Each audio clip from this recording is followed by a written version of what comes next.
Hey, what's up, everybody? This is Gary Holt from Exodus and formerly from Slayer, and you're listening to The Razor's Edge.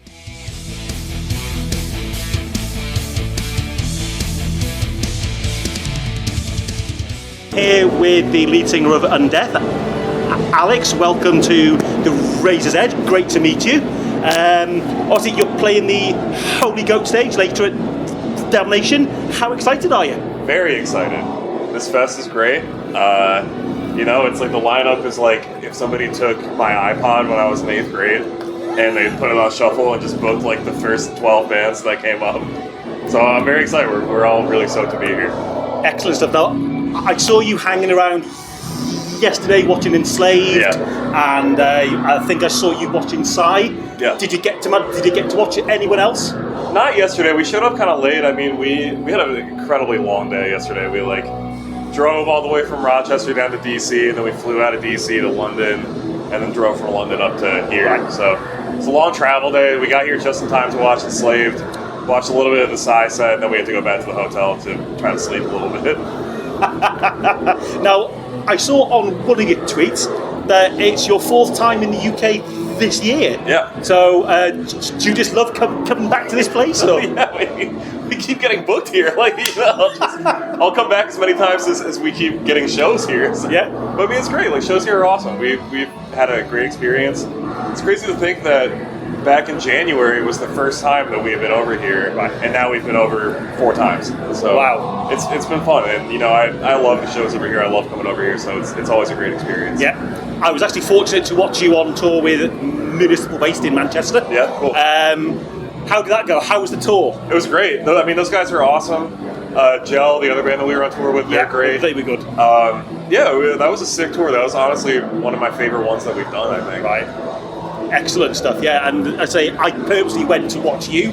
I've seen Municipal Waste a lot of times. I thought, as soon as I saw your name on the bill, I was like, I've got to go. Oh, cool. Hell yeah. So I think the hype is starting to come real, isn't it? Do you think, with your band, do you think now more people are starting to get interested? I don't know. I mean, it's tough when you're inside of it, when it's hard to get a good perception about whether or not people actually care about your band when it's your band. Obviously you want to be optimistic, but I feel like we earned some goodwill over here the first time we came over, and we've just kind of been building on that with each respective trip over here. So I mean, it's been good. The show's been great, the responses have been great, so I'm definitely satisfied with it. Yeah. And did you sort of pick up any tips from Municipal Waste on that tour? Tips? Or learn anything new, sort of thing? Just not to drink so much. They do like to drink. No, I mean, they were telling us not to drink. Yeah, all right, okay. I feel like their hard partying years are kind of behind them, and we're kind of right in the middle of ours. So right. Definitely, I mean, there were nights where we were trying to goad them into partying with us a little bit harder, and they were like, if there's espresso and seltzer around here, then we'll indulge in that. And, by the end of that tour, I was definitely feeling it. And I was like, maybe, it's a good idea not to drink 10 or 11 beers every night. But you were on though first, weren't you? So you could at least enjoy it afterwards, couldn't you? Yeah, that's true. So obviously you've started writing some new material. I believe one of the songs you played in Manchester, Branches to Blade, is that correct name? Yeah. So, which I thought was just superb, absolutely superb. So, do you feel there's a lot of pressure to follow up to your album? It's Time to Rise from the Grave, which was absolutely superb. Do you feel the pressure? Not externally. I mean, I think we put pressure on ourselves. Yeah. It's kind of a cliched answer, but it's true.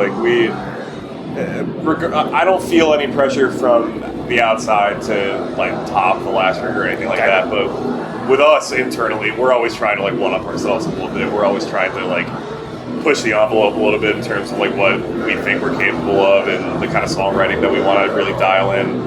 And I think with the last record, that was kind of us really trying to trim the fat and streamline what we think our sound is. And now that I feel like we've got that really honed in, this next record is going to be us expanding a little bit more. Right, okay. And what sort of influences do you bring in? A lot more heavy metal, honestly. Oh, okay. And that's not to say there's going to be clean singing on it, because there's not. But just a lot more harmonies, a lot more just big guitar leads, a lot more polished song structures. Everything just kind of very Yeah, like everything very streamlined and everything very hooky. That's what we're always going for. Okay, and does each member of the band bring something different into that mix? Yeah, especially now more than ever. I mean, Legions, our first record, that was all Kyle and Matt. That they wrote every single note of music on that record. And then with its time, our most recent album, that was like Kyle and Matt primarily.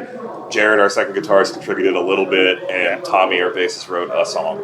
And then with this new record, it's still mostly like Kyle and Matt's songs, but like Tommy's got 2 on there, I think. Jared's got a song or 2. And I like contributed ideas more than I ever have with this band. Typically, my ideas are just like, you guys should swear more. So, that's not a bad one to be. Right? I mean, swearing's cool, but now I'm actually like trying to be productive with the things that I suggest. Right. It's transitioned from you should swear more to you should play the breakdown longer. Right. Know? Okay. So I'm growing as an artist too. Excellent. Oh, I love that. That's ace. So obviously, with your set lists, obviously you've played most the full time over in the UK. Do you like to vary? Because I know tonight you're playing slightly longer. Yeah. So are you going to bring something new? Are you going to play some more new songs? Or Yeah. We always try to like mix it up, if not just for the crowd, just for ourselves, just to keep it interesting. And there's stuff that's always going to be in the set. You know, like we're always going to play Rise from the Grave. We're always going to play Never Bionics. We're always going to play Legions. But everything in the middle, it's kind of a toss up. So for this fest, we're playing 2 new songs, I think. We're busting out like a really old one off the second demo, and then just some random songs thrown in that kind of just keep the pace, moving in a forward way. And is it all like somebody will say, "Can we play this one?" and everyone goes, "No, I'm not playing that," or do you all just get? That's typically me. Is it? Like, yeah, that's like what can you scream the most? There's like a song off our most recent album, Defiled Again, that I love and I want to play it all the time, and nobody else likes playing that song. So when we're coming up with a set list, that's always the first thing I pitch, and it gets rejected immediately. But one of the new songs that we're playing, it's called Suture for War. That's really fucking hard. I think it's a sick song. I love it, but I hate playing it. Like, right. And it's not even out yet, so I've got that to look forward to. And you're playing that tonight? Oh, right. Okay. Well, I'll look forward. A lot of words in that one. So, do you prefer sort of playing like big shows like this, or do you prefer the more smaller, intimate sort of gigs? What do you have to change mentality at all? Totally, yeah. I mean, personally, I prefer playing like smaller, more intimate shows because I feel like just death metal in particular does really well in small rooms. Yeah. It's like it requires a certain degree of crowd participation. Yeah. It's kind of a contact sport, so like when you have 100, 150 people crammed in a room together, it really pops off. But I mean, I love playing shows like this too. I love playing these big venues like this and these metal fests. It's cool, and it is a mentality change for sure. Like you can't use the same voice on stage at a big show that you would at a smaller show, if that makes sense. Yeah. You can't. When you're at a small show and there's no barricade, like you can talk to the people that are directly in front of you, and that's its own kind of crowd participation. But when you're playing a show to 2,500 people and there's a huge barricade, like you have to play up a little bit more. Yeah. You have to be a little bit more visible. Yeah. And the banter comes less from just like talking shit with the crowd and more just like your presence, how you're presenting yourself. So it's a different mindset for sure, but I love and appreciate all of it. I just love getting the chance to play. And you certainly like to, like when I watched you in Manchester, you certainly like to work the crowd. Yeah. And you're like a bundle of energy on stage, aren't you? So I imagine you tonight, you're just going to be going from side to side. I mean, they give me all that room. Like I want to use it. Like I want to pace back and forth as much as possible. That's like one of the only 2 moves that I have is walking laterally and putting my fists up. Like that's kind of it. But that seems to work. It's working so far. I mean, eventually people will catch on and want me to try some new stuff maybe. I hope not. So obviously when you leave here, I believe you're going back home, and you've got a little tour with certain Exodus lined up, I believe. How did that come about? We're going out with Exodus, Fit for an Autopsy, and Darkest Hour. It's a full US that starts like a week and a half after we get home from this. It was just one of those things where I heard about the tour a long time ago, about how Exodus and Fit for an Autopsy were doing a co-headliner, and they were looking for openers, and they were considering us, and I kind of just put it in the back of my mind and tried not to get too fixated on it. And then we got the offer, and it was just one of those situations where, of course, we're going to say yes to that. It would be stupid not to. And I mean, I'm really looking forward to that tour. It's going to be a great time. That should be good fun, shouldn't it? That whole tour, I saw that and thought, that looks good. Yeah. Looks really good. So obviously that's the end of this year. Obviously you've got plans next year. The new album will drop next year. Yep.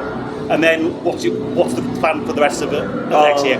Yeah, I mean, we're going in to record the album in January. The goal is to have it out by like the late fall time period. So, I mean, I've heard so many things. I've heard we're looking for September. I've heard November, October. Like I don't know. Like I'm typically the last person who knows this shit. But I mean, we're gonna have the record out next year for sure.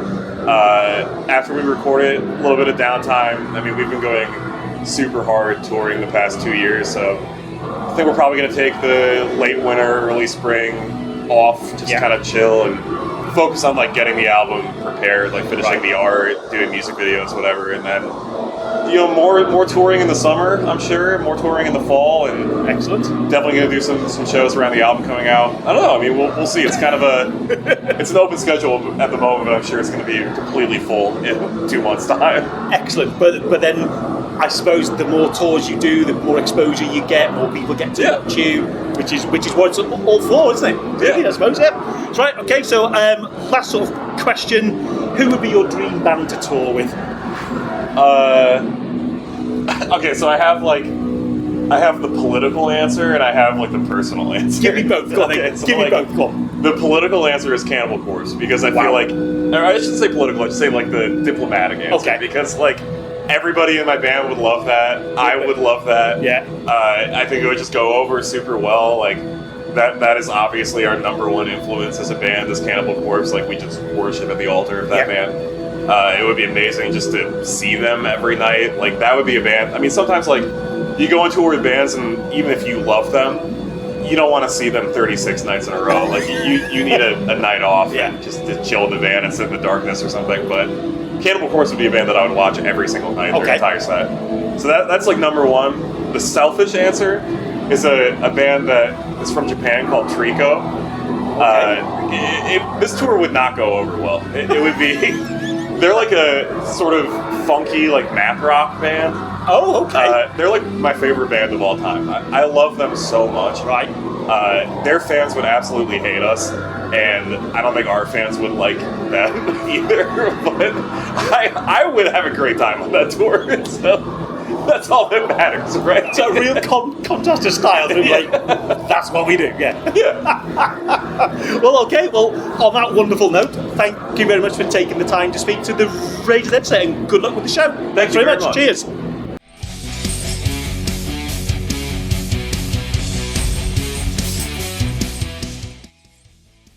Thanks for listening. Make sure you keep up to date with future episodes by subscribing to our channels.